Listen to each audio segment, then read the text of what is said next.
Hello students. और आप सब लोग कैसे हैं? आई होप कि आप लोग अच्छे होंगे और आपकी पढ़ाई भी बहुत अच्छी चल रही होगी। आज हम लोग स्टार्ट करने जा रहे हैं एक बहुत ही इम्पोर्टेंट क्वेश्चन जो कि बोर्ड के एग्जाम में 2 नंबर का आपको पूछा जाता है सीबीएसई में। और इसके क्वेश्चंस पहले आईआईटी में भी बहुत आते थे, जेईई मेंस वगैरह में, लेकिन अभी इस वक्त फिलहाल नहीं आ रहे हैं। तो एकमात्र आपका इम्पोर्टेंट डेरिवेशन, जो सबसे इम्पोर्टेंट डेरिवेशन है, वो है magnetic movement of revolving electrons. यानी कि रिवॉल्विंग इलेक्ट्रॉन्स का हमें मैग्नेटिक मूवमेंट निकालना। चैप्टर है आपका magnetism and matter. Magnetism and matter का बहुत ही बेहतरीन और बहुत ही इम्पोर्टेंट डेरिवेशन आपका जो है कॉन्सेप्ट है, वो है magnetic movement of revolving electrons. यानी हम कैसे रिवॉल्विंग इलेक्ट्रॉन्स का मैग्नेटिक मूवमेंट निकाल सकते हैं। तो आइए हम लोग स्टार्ट करते हैं। तो देखिए, सबसे पहले हम बात अगर करें कुछ, जैसे आपने बोहर का मॉडल पढ़ा होगा, है ना? आपने पढ़ा होगा क्लास 11th में केमिस्ट्री में। एक चैप्टर है आपका एटॉमिक स्ट्रक्चर। एटॉमिक स्ट्रक्चर में आपने पढ़ा होगा, एटॉमिक स्ट्रक्चर ऑफ एटम में आपने पढ़ा होगा बोहर मॉडल। तो बोहर ने क्या बताया ऐसा? बोहर ने हमें ये बताया कि पहली बात तो ये है कि बोहर की जो थ्योरी थी वो बहुत छोटे एटम्स के लिए थी, टिनी पार्टिकल्स, यानी ऐसे एटम्स के लिए थी जिनमें नंबर ऑफ इलेक्ट्रॉन्स 1 हो। यानी नंबर ऑफ इलेक्ट्रॉन्स अगर 1 है तो ऐसे टिनी एटम्स के लिए बोहर की थ्योरी एप्लीकेबल होती है। अब यही सबसे बड़ा बोहर का एक ड्रॉबैक भी रहा कि ये कभी साहब 1 इलेक्ट्रॉन से ऊपर जा ही नहीं पाए। ये केवल और केवल 1 इलेक्ट्रॉन्स वाले एटम के लिए ही अपनी थ्योरी दे पाए। और जब 1 से ज्यादा इलेक्ट्रॉन के एटम की बात हुई तो वहां पर इनकी थ्योरी ये बेकार हो गई, फेल्ड हो गई। तो आपने ये भी पढ़ा होगा कि बोहर ने 3 पोस्टुलेट दिए थे। और 3 पोस्टुलेट में पहला पोस्टुलेट तो आपने जानते होंगे कि जो एटम है और एटम के सेंटर पर एक पॉजिटिव चार्ज होता है जिसे हम बोलते हैं न्यूक्लियस।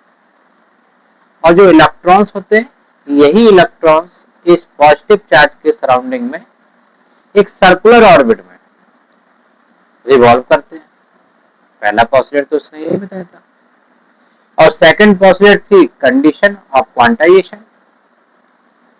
क्वांटाइजेशन कंडीशन का मतलब है कि पॉजिटिव चार्ज के चारों तरफ इलेक्ट्रॉन्स उन्हीं सर्कुलर ऑर्बिट में रिवॉल्व करेंगे जिन ऑर्बिट्स का एंगुलर मोमेंटम NH/2π के बराबर होगा। तीसरा पोस्टुलेट क्या था? तीसरा पोस्टुलेट बताया था कि जब कोई इलेक्ट्रॉन्स एक ऑर्बिट से दूसरी ऑर्बिट में जंप करते हैं, यानी जब कोई इलेक्ट्रॉन्स एक ऑर्बिट से दूसरी ऑर्बिट में जंप करता है तो कुछ ना कुछ एनर्जी को रेडिएट करता है। और वो एनर्जी जो रेडिएट होती है वो किसके बराबर होती है? एक फोटोन की एनर्जी। और एक फोटोन की एनर्जी होती है इक्वल टू h, बराबर। तो ये तो बताया था उन्होंने, इसी को हम लोग फ्रीक्वेंसी कंडीशंस भी बोलते हैं। अब यहाँ पर हम कैसे बोहर को अप्लाई कर सकते हैं? यहाँ पर अभी क्या करते हैं कि एक सर्कुलर कॉइल लेते हैं और सर्कुलर कॉइल में हम क्या करते हैं कि एक इलेक्ट्रॉन्स का रिवॉल्वेशन करते हैं, रिवॉल्व कराते हैं। तो कैसे करते हैं?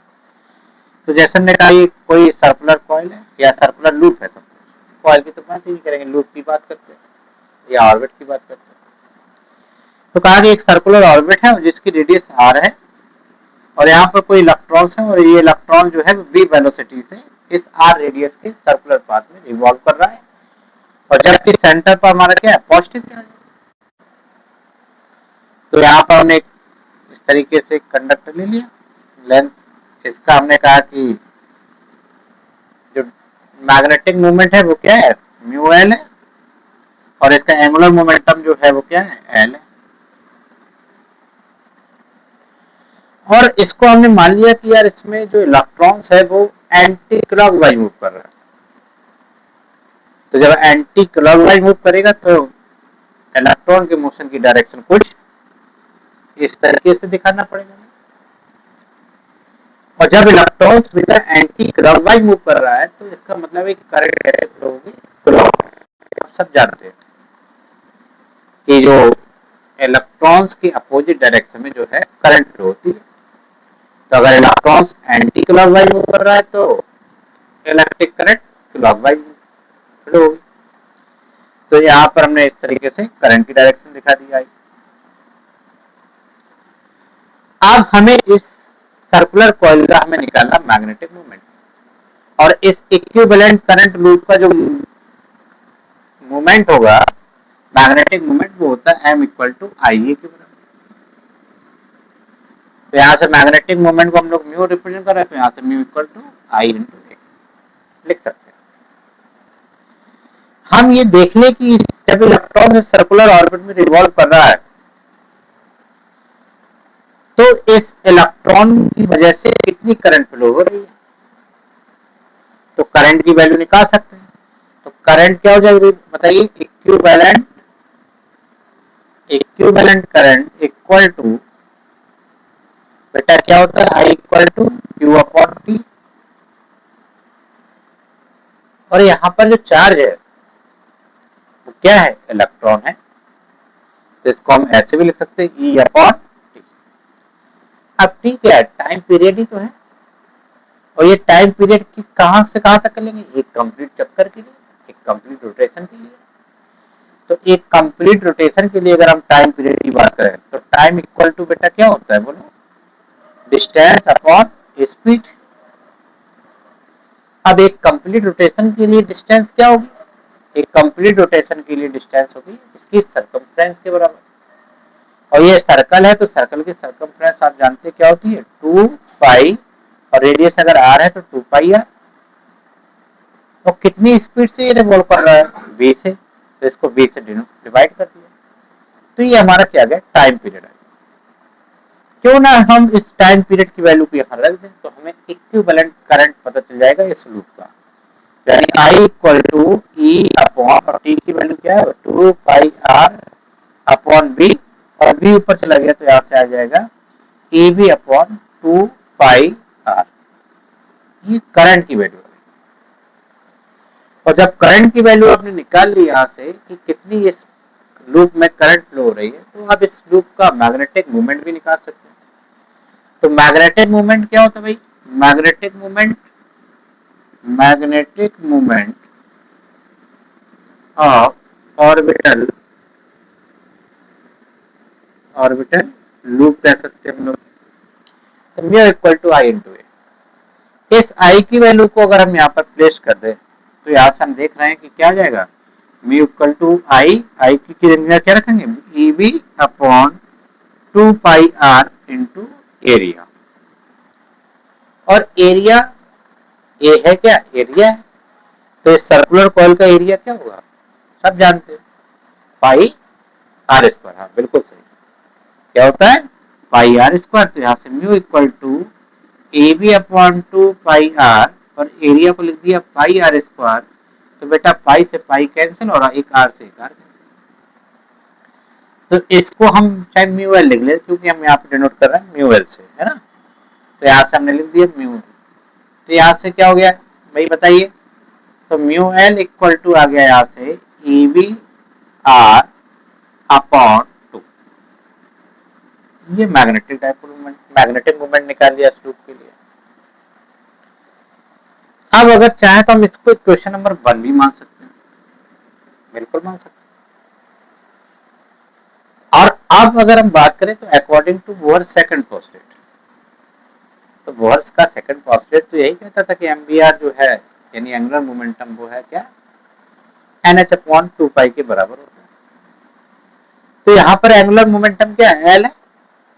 तो यहाँ से अगर हम बात करें तो अकॉर्डिंग टू बोहर,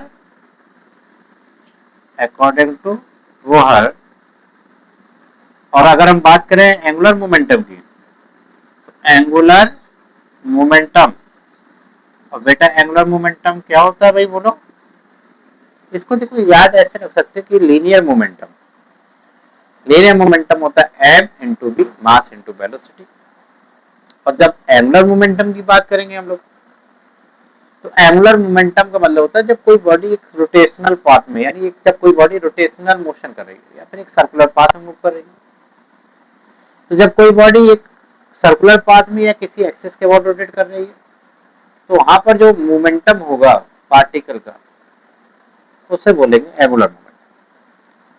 और ट्रिक इसको याद करने की ऐसा है कि लीनियर मोमेंटम में अगर आप r से मल्टीप्लाई कर दे तो वो बन जाएगा एंगुलर मोमेंटम। और इसको याद ऐसे रखिए कि जब एंगुलर मोमेंटम की बात आएगी तो एक सर्कुलर पाथ की बात करा और सर्कुलर पाथ की बात करा तो उसमें क्या होती है, रेडियस होती है। तो जब भी हम लीनियर मोमेंटम में r से मल्टीप्लाई कर दे तो वो बन जाता है एंगुलर मोमेंटम। तो इसको हम लिख सकते हैं L equal to M V R. ऐसे क्वेश्चन नंबर में सेकंड। यहां तक कोई दिक्कत बोलो ना, कोई दिक्कत नहीं। अब दिक्कत नहीं है तो फिर आगे देखते हैं हम लोग क्या दिक्कतें आती हैं। अब यहाँ से पहली क्वेश्चन भी आपको मिल गई, दूसरी इक्वेशन भी मिल गई। क्यों ना हम इसको ऐसा करें कि equation first divided by equation second ये कर देते हैं। तो इसमें कर दिया तो 1/2। तो यहाँ से हम देख रहे हैं बेटा कि mu L upon L equal to E V R upon 2 upon M V R. ये मिल गया। और जब ये मिल गया तो ये चीज तो ऊपर पहुंच गई, ठीक है। तो जब ये चीज ऊपर पहुंच गई तो यहां से हमारा क्या है बताइए, यहां से हमारा आ जाएगा ऐसा करके कि इसको हमें लाना है, इसको हम सेकंड बाई फर्स्ट क्यों ना करते हैं। देखिए सेकंड बाई फर्स्ट करके देखते हैं, नोट करिए जल्दी से। अब इतना आने के बाद में हम इक्वेशन फर्स्ट बाई सेकंड कर लेते हैं, ठीक है। करते हैं, देखते हैं क्या होता है। तो mu L upon L equal to E V R upon 2 upon M V R कर दिया। अब इसको सिंप्लीफाई करिए जल्दी से, बताइए क्या है।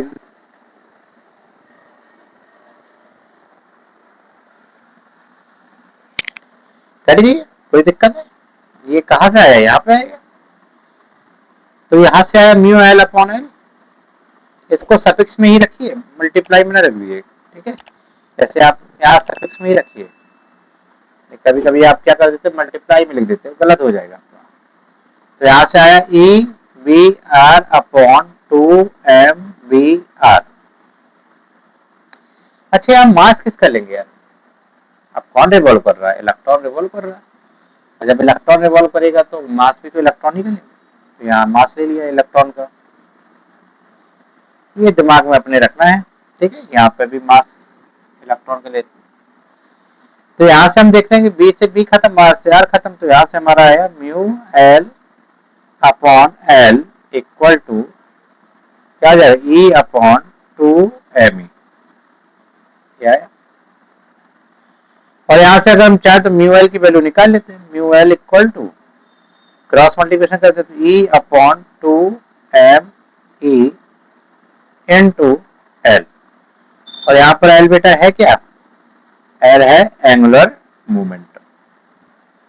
तो दो फॉर्मूले आपको याद रखना है, mu L equal to E V R upon 2 और यहाँ से mu L equal to E upon 2 M E into L. और जहां पर एल है क्या, एंगुलर मोमेंटम। चलिए तो फिर इस पर हम एक क्वेश्चन करते हैं। चलिए तो इस क्वेश्चन को हम लोग सॉल्व करते हैं। तो पहला पार्ट कह रहा है कि इक्विवेलेंट करंट निकालना है। तो इक्विवेलेंट करंट का फॉर्मूला भी अपन ने पढ़ा था, क्या होता है, I equal to Q upon T, और क्यू अपॉन टी से निकाला था E upon 2 pi R upon P, और इसको ऊपर ले गए तो E B upon 2 pi R है।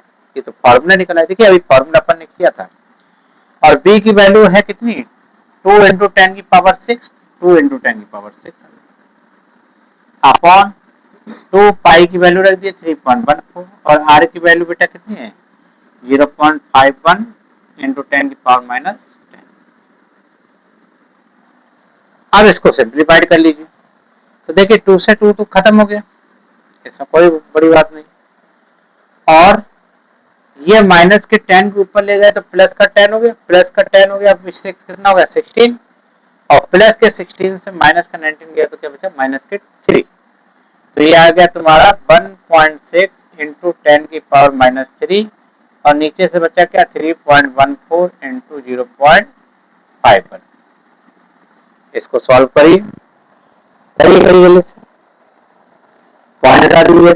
पॉइंट हटाने के लिए क्या करेंगे, यहाँ से पॉइंट हटाएंगे तो 2 जीरो ऊपर बढ़ेगा, यहाँ पर भी क्या करना पड़ेगा, जीरो और बढ़ा देते हैं, तो यहाँ से पॉइंट हटा देते हैं, तो यहाँ से एक जीरो कम हो गया, तो यहाँ से बचा माइनस के 2। सॉल्व करिए इसको। जब हम इसको सॉल्व करेंगे तो ये कुल मिला के ये आपका आ जाएगा 10 की पावर माइनस 4 एम्पियर। ठीक है, तो ये पहला पार्ट हो गया। सेकंड पार्ट कह रहा है कि magnetic field produce at the centre of the nucleus, कि मैग्नेटिक फील्ड निकालनी है हमें, कहाँ पर निकालनी है, सेंटर पर निकालनी है। तो सेंटर पर मैग्नेटिक फील्ड का फॉर्मूला क्या होता है, देखिए ध्यान से, सेंटर पर मैग्नेटिक फील्ड का फॉर्मूला होता है P equal to mu not I upon 2R। तो म्यू नॉट की वैल्यू क्या होती है भाई बोलो, 4 पाई 10 की पावर माइनस 7 और I की वैल्यू अपन ने निकाल रखी है 10 की पावर माइनस के 4 अपॉन 2, R की वैल्यू भाई बताओ 0.51 इंटू 10 की पावर माइनस के 10। अब इसको करिए जल्दी से सॉल्व। पावर नहीं ऊपर ले जाएंगे तो क्या होगा, प्लस की हो जाएगी,